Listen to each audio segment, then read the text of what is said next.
एक बुजुर्ग औरत मर गई। यमराज लेने आए। औरत ने यमराज से पूछा, आप मुझे स्वर्ग ले जाएंगे या नर्क? यमराज बोले, दोनों में से कहीं नहीं। तुमने इस जन्म में बहुत ही अच्छे कर्म किए हैं, इसलिए मैं तुम्हें सीधे प्रभु के धाम ले जा रहा हूं। बुजुर्ग औरत खुश हो गई, बोली, धन्यवाद, पर मेरी आपसे एक विनती है। मैंने यहाँ धरती पर सबसे स्वर्ग नर्क के बारे में बहुत सुना है। मैं एक बार इन दोनों जगहों को देखना चाहती हूँ। यमराज बोले, तुम्हारे कर्म अच्छे हैं, इसलिए मैं तुम्हारी ये इच्छा पूरी करता हूँ। चलो हम स्वर्ग और नर्क के रास्ते से होते हुए प्रभु के धाम चलेंगे। दोनों चल पड़े। सबसे पहले नर्क आया। नर्क में बुजुर्ग औरत ने जोर जोर से लोगों के रोने की आवाज सुनी। वहां नर्क में सभी लोग दुबले पतले और बीमार दिखाई दे रहे थे। औरत ने एक आदमी से पूछा, यहाँ आप सब लोगों की ऐसी हालत क्यों है? आदमी बोला, तो और कैसी हालत होगी? मरने के बाद जब से यहाँ आए हैं, हमने एक दिन भी खाना नहीं खाया। भूख से हमारी आत्माएं तड़प रही है। बुजुर्ग औरत की नजर एक विशाल पतीले पर पड़ी, जो कि लोगों के कद से करीब 100 फीट ऊंचा होगा। उस पतीले के ऊपर एक विशाल चम्मच लटका हुआ था। पतीले में से बहुत ही शानदार खुशबू आ रही थी। बुजुर्ग औरत ने उस आदमी से पूछा, इस पतीले में क्या है? आदमी मायूस होकर बोला, ये पतीला बहुत ही स्वादिष्ट खीर से हर समय भरा रहता है। बुजुर्ग औरत ने हैरानी से पूछा, इसमें खीर है तो आप लोग पेट भर के ये खीर खाते क्यों नहीं?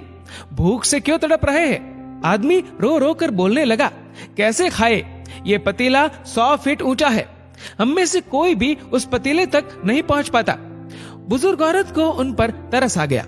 सोचने लगी, बेचारे खीर का पतीला होते हुए भी भूख से बेहाल है।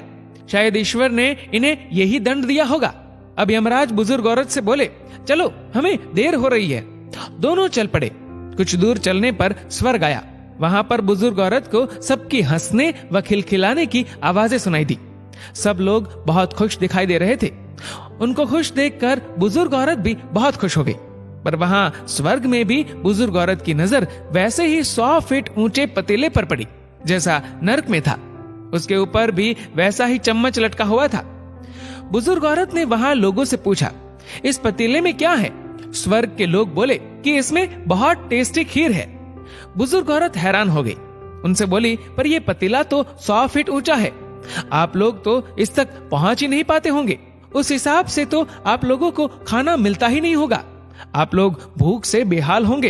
पर मुझे तो आप सभी इतने खुश लग रहे हो, ऐसे कैसे? उनमें से एक व्यक्ति बोला, हम सब लोग तो इस पतीले में से पेट भर के खीर खाते हैं। औरत बोली, पर कैसे? पतीला तो बहुत ऊंचा है। व्यक्ति फिर बोला, तो क्या हो गया? पतीला ऊंचा है तो यहाँ पर कितने सारे पेड़ हैं। हमने इन पेड़ों की लकड़ी ली, उसको काटा और एक विशाल सीढ़ी का निर्माण किया। उस लकड़ी की सीढ़ी के सहारे हम पतीले तक पहुंचते हैं और सब मिलकर खीर का आनंद लेते हैं। बुजुर्ग औरत यमराज की तरफ देखने लगी। यमराज मुस्कुराए और बोले, ईश्वर ने स्वर्ग और नर्क मनुष्यों के हाथ में ही सौंप रखा है। चाहे तो अपने लिए नर्क बना ले, चाहे तो अपने लिए स्वर्ग। ईश्वर ने सबको एक समान हालातों में डाला है। उसके लिए उसके सभी बच्चे एक समान है। वो किसी से भेदभाव नहीं करता। वहां नर्क में भी पेड़ पौधे सब थे, पर वो लोग खुद ही आलसी है। उन्हें खीर हाथ में चाहिए। वो कोई कर्म नहीं करना चाहते, कोई मेहनत नहीं करना चाहते, इसलिए भूख से बेहाल है। क्योंकि यही तो ईश्वर की बनाई इस दुनिया का नियम है। जो कर्म करेगा, मेहनत करेगा, उसी को मीठा फल खाने को मिलेगा। स्वर्ग के सपने छोड़ दो, नर्क का डर छोड़ दो। बस आपकी वजह से किसी का दिल ना दुखे, इतना सोचो। बाकी सब कुदरत पर छोड़ दो। दोस्तों, इस वीडियो को लेकर आपकी क्या राय है, नीचे कमेंट करके जरूर बताएगा। और अगर आपको वीडियो अच्छा लगा हो तो इस वीडियो को लाइक करेगा, शेयर करेगा ज्यादा से ज्यादा लोगों तक। और ऐसे ही और भी इंस्पिरेशनल वीडियोस के लिए सब्सक्राइब करें हमारे यूट्यूब चैनल को और फेसबुक पर फॉलो करें हमारे पेज को। धन्यवाद।